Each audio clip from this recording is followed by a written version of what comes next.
Forza 5 is not as good as Forza 4. There, we've said it. After days spent with Xbox One's undoubtedly beautiful racer, we loaded up Forza 4 and confirmed what's missing from the new game. Vitality, speed, exhilaration. Forza 4 itself could be criticised for being too sterile, but next to the new game, it's wild. The main problem lies in the core simulation. One of the two games must be wrong, because Forza 5's cars slide everywhere.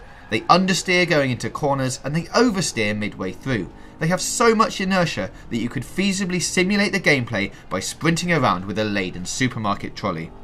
The result is a gameplay experience that is absolutely centred around the precarious balance of a car being driven at the very limit of its capabilities. If you don't like the idea of wrestling with a car that's constantly on the ragged edge of control, this game is not for you. To soften the inevitable excursions off the asphalt, the rewind function from previous iterations returns, although you still can't choose exactly at which point you want to resume from, which is frustrating, especially when every use deducts credits from your post-race winnings. Those winnings can be augmented, however, thanks to manufacturer loyalty and difficulty bonus that stack up according to how many assists you've managed to switch off without losing the race. It's a neat balance, although the winnings do feel paltry, especially when you have to buy a new car just to enter most series. Xbox Live is of course integrated into the entire experience, informing you of your closest rival on every lap, moving on to the next once you've bested them. This means the ghost cars are real people, and as the nice voiceover lady in the menu screens proudly informs you, there are no AI drivers in Forza 5. They're all drivatars, cloud processed simulations of real people.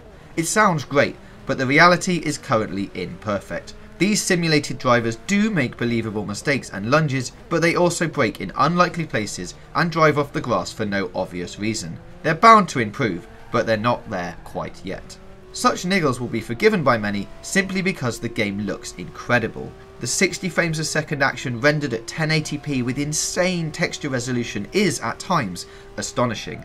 That said, the graphical effects can go a bit far over the top, filling the in-car view with gorgeous sun flare so bright you'll be reaching for the sunglasses.